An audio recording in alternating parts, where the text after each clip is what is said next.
Mesdames et messieurs, bonsoir. Pour ce week-end des rameaux, le temps n'est vraiment pas fameux. La sagesse populaire a raison de dire Noël au balcon, Pâques au tison. L'hiver a été, vous en souvenez, dans l'ensemble clément, mais le printemps est pourri. Aujourd'hui, grêle et giboulée partout. Demain, ce sera tout juste un peu meilleur. Je vous donne des détails à la fin du journal, dont les principaux sujets et reportages vous présentent le bilan très lourd, hélas, de la catastrophe en mer du Nord, le bilan également d'un coup de filet réussi par la police en région parisienne dans une organisation terroriste, les manifestations de mécontentement des agriculteurs français, les pronostics pour le tiercé de demain à Auteuil et l'aventure culturelle que poursuit Georges Bégou dans les grandes régions françaises. M. Giscard d'Estaing a dialogué en fin d'après-midi avec de jeunes Français. C'était à l'occasion de la semaine de la jeunesse organisée par les jeunes giscardiens. Le président s'est entretenu avec 5 Françaises et Français, dont le plus âgé avait 30 ans et le plus jeune 22 ans. Du Bourget, près de Paris, où se tenait cette réunion, le compte-rendu de Paul Amar. L'énergie. Bien sûr, il y a la pénurie. Et le manque de prévision vous oblige à des mesures chirurgicales. Mais plus les centrales nucléaires avancent, plus la démocratie recule. Vous nous proposez là d'inquiétantes cathédrales, Monsieur le Président. Vous avez dit vous-même ne pas vouloir imposer les centrales nucléaires aux populations qui les refusent. Est-ce le cas à Plogoff? Est-ce le cas à Golfech, dans le Tarn-et-Garonne, où les élus ont de plus voté contre? Plogoff. J'ai naturellement suivi, comme tout le monde, avec préoccupation, avec émotion, les événements de Plogoff, parce qu'on voyait bien que pour une partie de la population, il y avait là les causes d'un traumatisme ou d'une émotion authentique, c'est un fait. Par contre, on ne peut pas dire que le choix du site est un choix qui ait été imposé par l'autorité centrale. Car je vous rappelle ceci. D'abord, la Bretagne, à l'heure actuelle, ne produit pas d'électricité, ne produit pas d'énergie. La Bretagne produit 6% de l'électricité qu'elle consomme. Et est-ce que c'est une sécurité d'avenir pour cette région qui est très vivante, qui est à l'heure actuelle à la pointe du progrès dans certains domaines, l'électronique, l'agriculture? Est-ce que c'est une sécurité de la laisser sans électricité à sa disposition, avec tous les risques qui peuvent peser sur elle et sur son approvisionnement dans l'avenir? D'ailleurs, je vous rappelle qu'il y avait une revendication régionale il y a encore quelques années, qui était la construction d'une raffinerie de pétrole. Mais la construction d'une raffinerie de pétrole eût été plus polluante. Les jeunes sont particulièrement angoissés. 690 000 demandeurs d'emploi avaient moins de 25 ans au 4e trimestre 1979. Notre société génère, Monsieur le Président, ce qui ne s'était jamais vu avec autant d'ampleur. Pour une majorité de jeunes, une première expérience dont la caractéristique est l'échec. Il faut tout faire pour réduire le nombre des jeunes qui sortent de notre système éducatif sans diplôme ou sans document attestant leur formation professionnelle. En 1974, il y avait encore 28% des jeunes Français qui sortaient du système éducatif sans aucun diplôme et qui donc abordaient la vie de travail dans les plus mauvaises conditions. En 1979, ce nombre est encore de 16%.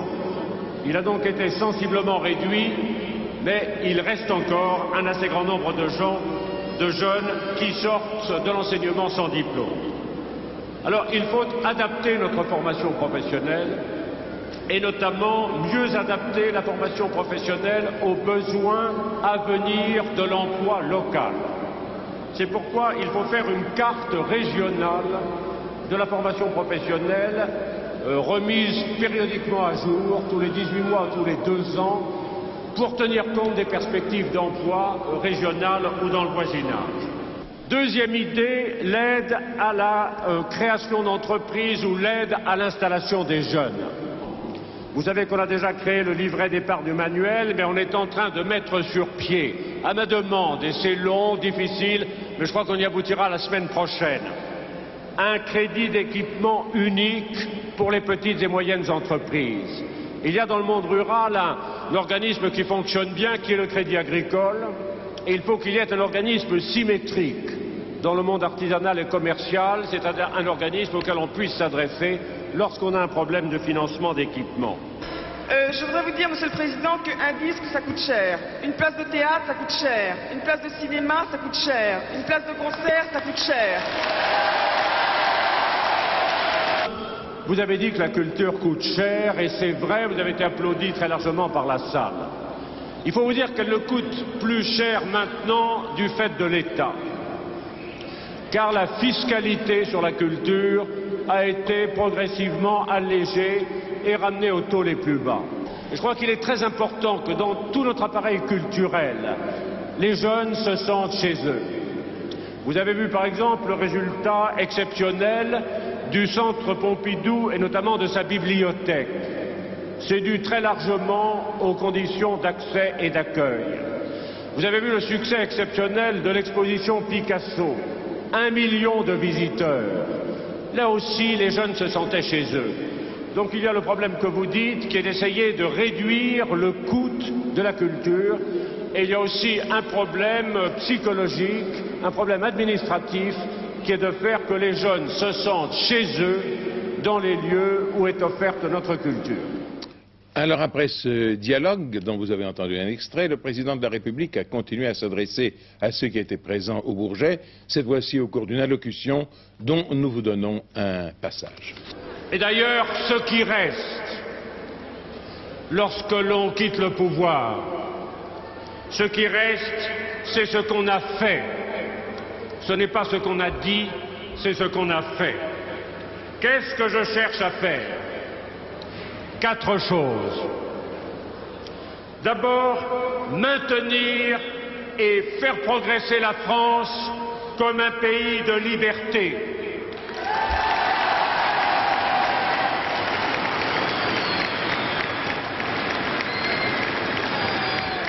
Ensuite, agir à l'avance pour préparer l'économie et la vie sociale de la France pour qu'elle soit, pour une fois, au rendez-vous de l'avenir.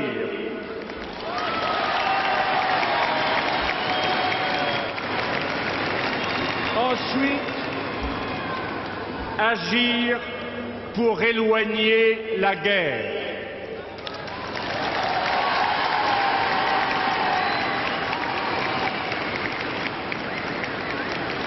Et enfin, être présent dans le monde. M. Rocard, qui était le rédacteur en chef inattendu à RTL, aujourd'hui à 13h, a précisé qu'il n'était pas candidat à la candidature socialiste au présidentiel. C'est à François Mitterrand à parler le premier, a ajouté le député des Yvelines, et il a précisé encore que le Parti socialiste devra choisir le plus capable, dit-il, de mener le combat et de l'emporter en 1981. Au Tchad, c'est la tragédie. Malgré les trêves annoncées, les combats continuent à l'arme lourde. Cela fait 8 jours que ça dure. D'après les militaires français présents au Tchad, la situation est catastrophique. Des morts et des blessés partout. Des gens qui fuient vers le Cameroun, situé de l'autre côté du fleuve Chari. Et l'état sanitaire est très mauvais. En mer du Nord, dans la recherche des rescapés possibles de la catastrophe de la plateforme Alexandre Kielland, l'espoir diminue. À vrai dire, il n'y a pratiquement plus de chance de retrouver de nouveaux survivants, et les opérations qui avaient continué ce matin sur une très grande échelle vont peu à peu être réduites. Jean-Jacques Dufour, notre envoyé spécial en Norvège, nous envoie le reportage que voici maintenant. C'est cette plateforme, baptisée Henrik Ibsen, qui devait remplacer ces jours-ci l'hôtel flottant Alexander Kielland, responsable de la plus grande catastrophe du genre en mer du Nord. Cette construction, pratiquement identique, permet d'imaginer ce qui a dû se passer quand en quelques secondes, l'immense pentagone de fer s'est incliné de 40 degrés, faisant basculer la vie des 213 personnes, dernier chiffre officiel à bord, au moment du drame. Un drame dont le bilan serait aujourd'hui de 39 morts, 85 disparus, pour lesquels les sauveteurs n'ont plus beaucoup d'espoir, et 89 rescapés. L'un d'entre eux, un ouvrier portugais qui travaille depuis 5 ans sur des plateformes, raconte comment il a pu échapper à la mort.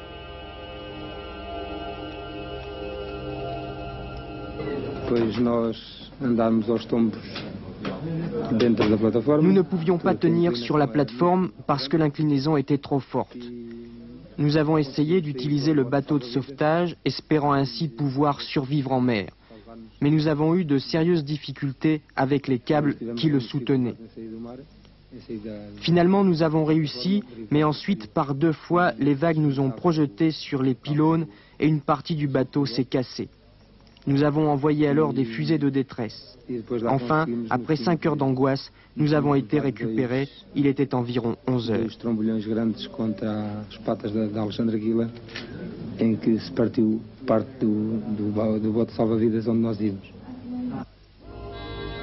Une catastrophe qui prend ici une ampleur nationale car il ne faut pas l'oublier, la mer du Nord est un immense chantier aquatique où travaillent beaucoup de Norvégiens. Il existe une dizaine d'hôtels comme celui-ci pour héberger les milliers de personnes employées sur des plateformes. Une activité intense sur mer mais aussi dans les villes côtières qui profitent des retombées économiques et dans lesquelles l'accident a été ressenti comme aurait pu l'être en France il y a quelques années une tragédie dans une mine du Nord.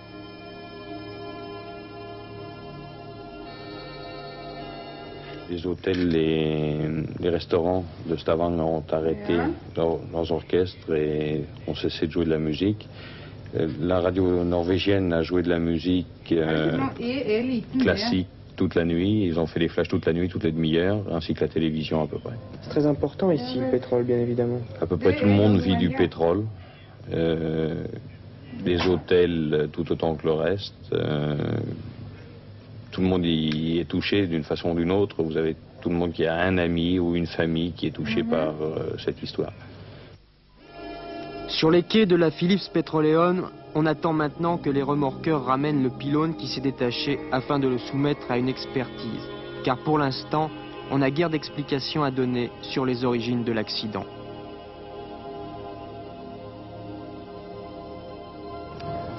Nous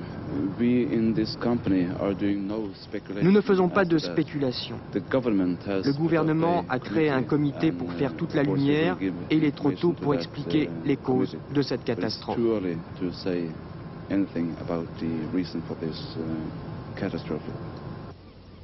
C'est pourtant la question que se posent les Norvégiens, tandis que les recherches se poursuivent tristement et sûrement plus pour très longtemps.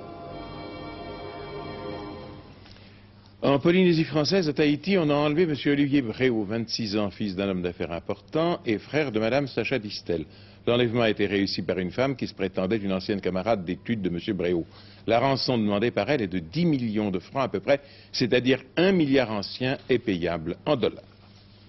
En métropole, la police française a interpellé hier, dans les milieux dits extrémistes, en région parisienne, une trentaine de personnes, hommes et femmes, qu'elle soupçonnait d'être des membres du groupe Action Directe, c'est-à-dire des partisans du terrorisme apparentés aux Brigades Rouges italiennes. D'ailleurs, il y a eu en plus à Toulon 3 arrestations d'Italiens soupçonnés d'avoir participé à l'enlèvement tragique d'Aldo Moro, et pas seulement de cela, François Cornet, d'autres choses encore. Oui, ces 3 ressortissants italiens sont également soupçonnés d'être les auteurs du hold-up du 28 août dernier à Condé-sur-Escaut, dans le nord de la France, au cours duquel 16 millions de francs avaient été dérobés, de l'argent destiné à financer les réseaux de groupes terroristes en France et en Italie. On a retrouvé sur eux les billets de banque, plusieurs billets de banque provenant de ce hold-up. Les suspects de Toulon, qui viennent d'être appréhendés, étaient en liaison avec les membres du groupe Action Directe, interpellés hier dans la région parisienne, et qui revendiquent une dizaine d'attentats commis fin 79 et début 80 contre le siège du CNPF, celui de la Sonacotra, le ministère du Travail, l'inspection du Travail et plus récemment, vous vous en souvenez, le ministère de la Coopération. Ce groupe Action Directe s'était constitué en automne dernier sous le nom de Brigade Rouge française. Ce n'est qu'au début de l'année qu'il a pris l'appellation Action Directe. Pour les policiers de la brigade criminelle, il s'agissait d'aller vite pour enrayer cette vague de terrorisme, et c'est la raison pour laquelle ils ont frappé fort hier, et la lutte a été confiée à cet homme que vous allez voir dans un instant, Marcel Leclerc, le chef de la brigade criminelle, ancien patron de la brigade anti-gang. Hier, il a donc donné l'ordre aux policiers de faire une rafle en région parisienne et dans la région de Toulon, au cœur des milieux extrémistes connus des renseignements généraux. 28 suspects interpellés, 600 kilos d'explosifs saisis ainsi que ces armes automatiques, dont plusieurs pistolets mitrailleurs, des armes qui vont être examinées maintenant par le laboratoire de police scientifique afin de savoir si elles ont servi dans les attentats d'Action Directe. Bilan de ce coup de filet, le groupe terroriste français décapité, 20 personnes gardées à vue à Paris, 4 à Toulon, la Cour de sûreté de l'État saisie de l'affaire. On apprend qu'en ce moment même, les policiers italiens ont déclenché aussi dans la région de Gênes et près de la frontière française une vaste opération antiterroriste. On pense donc que si les deux polices françaises et italiennes groupent leurs actions, ils obtiendront sans doute de bons résultats. Les agriculteurs français sont inquiets et en de nombreuses régions, ils ont protesté contre le retard que prend la fixation des prix agricoles communautaires. Voici à ce propos les commentaires de Dominique Torres. Bourgogne, Nièvre, Meurthe-et-Moselle et Sologne-Camiscie, les agriculteurs ont poursuivi aujourd'hui, un peu partout en France, les manifestations commencées hier contre la baisse du revenu agricole et ont voulu ainsi manifester leur soutien à leurs organisations professionnelles qui réclament de plus importantes majorations que celles obtenues cette semaine à Bruxelles. Depuis ce matin, la circulation a été coupée dans une dizaine de départements par des défilés de tracteurs ainsi que par des barrages constitués de bottes de paille et de pneus enflammés. À cause des départs en vacances des écoliers parisiens, des déviations ont été mises en place par la gendarmerie. Au cours de cette journée, aucun incident n'a été signalé.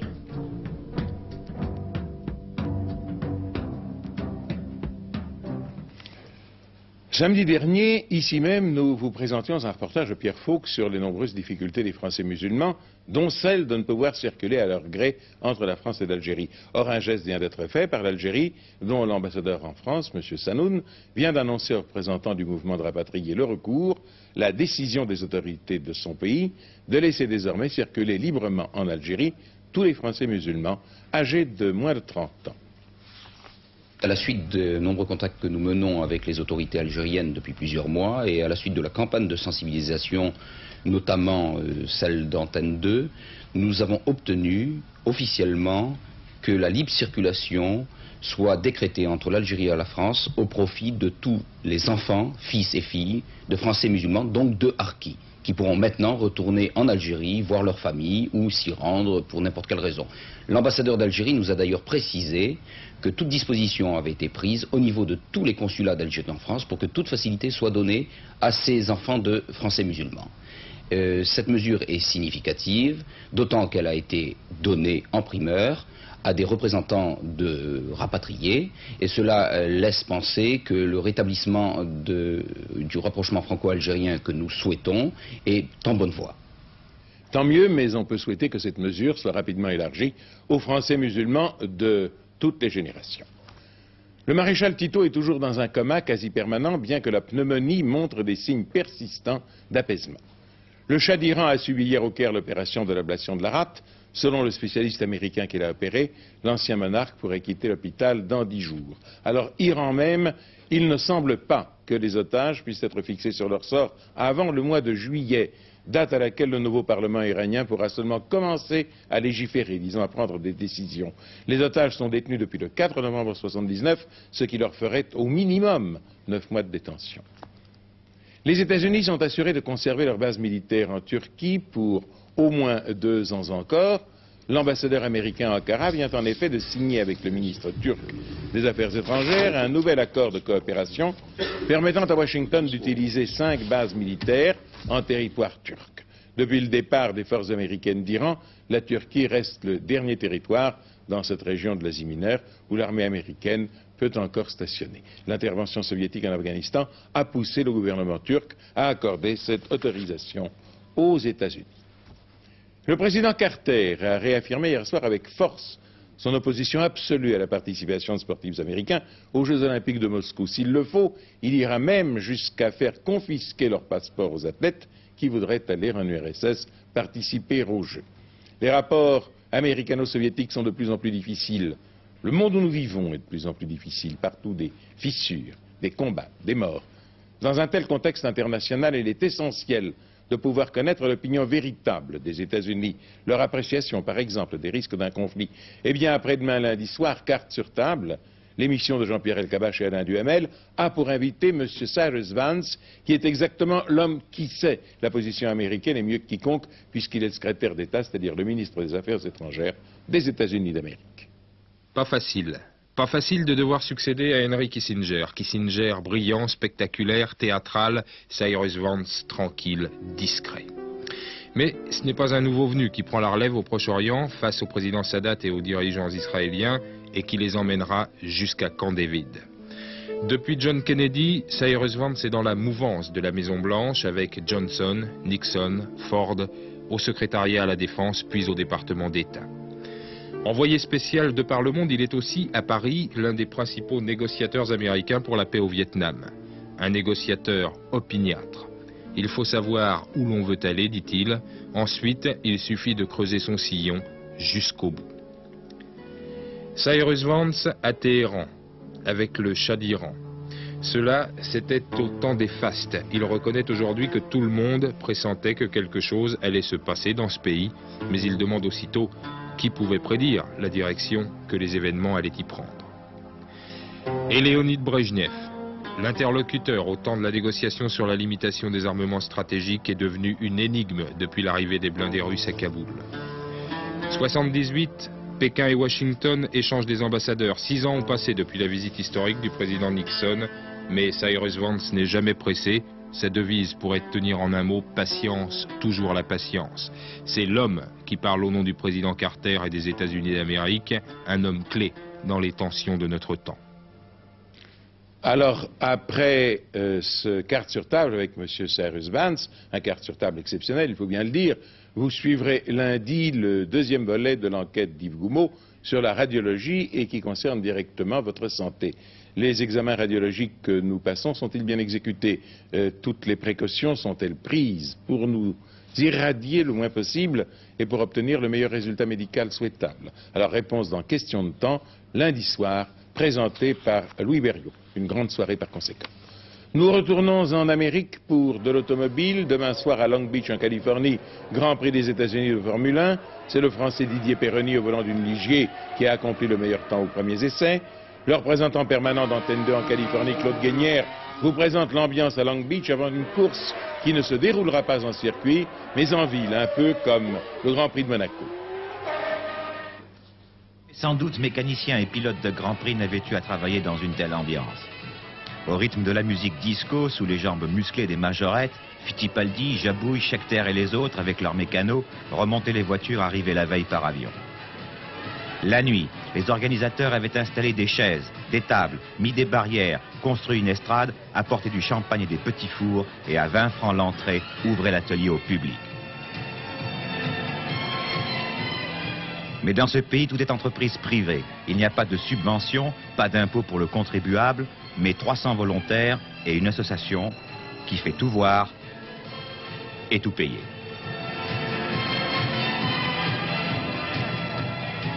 Long Beach, la grande plage, une ville d'à peine 70 ans, dans la banlieue de Los Angeles, le plus grand port de la côte ouest des États-Unis, entièrement artificiel, construit par l'homme avec des cailloux qu'on est allé chercher sur une île voisine. Ici, il n'y a que du sable blanc, du soleil et des touristes.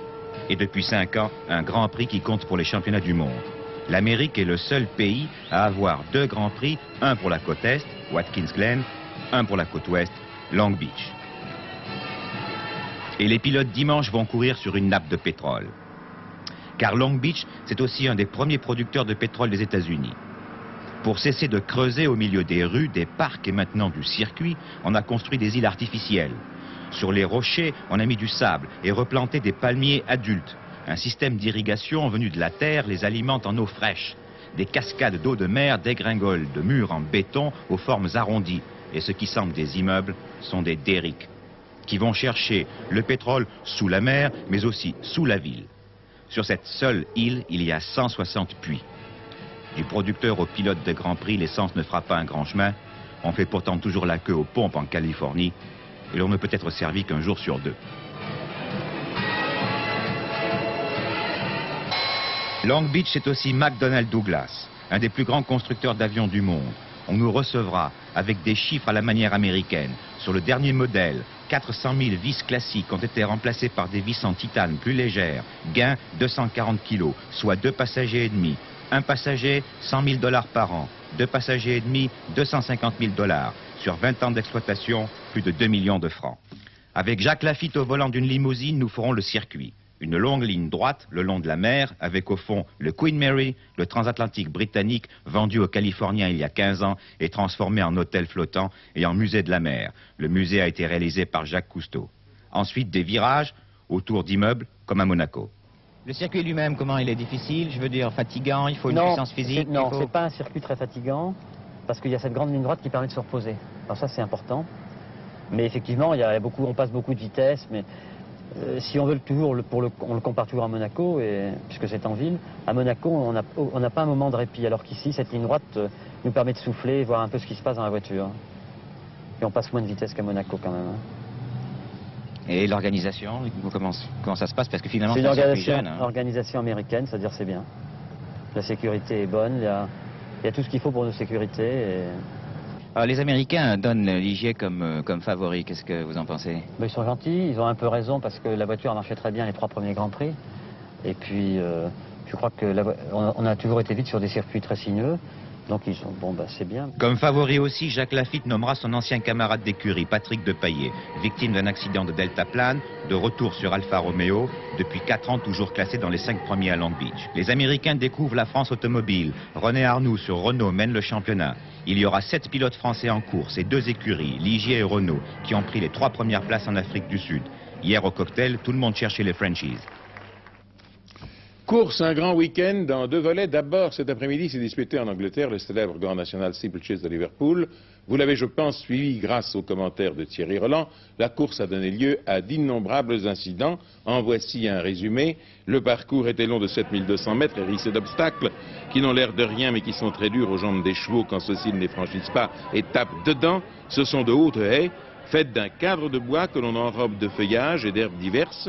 Il n'y a pas besoin d'être un homme de cheval pour comprendre l'effort que doit accomplir un pur sang quand il saute des haies rébarbatives, mais il faut au contraire être un homme de cheval accompli pour tenir en selle jusqu'au bout d'un parcours parsemé d'un obstacle tous les 200 mètres environ.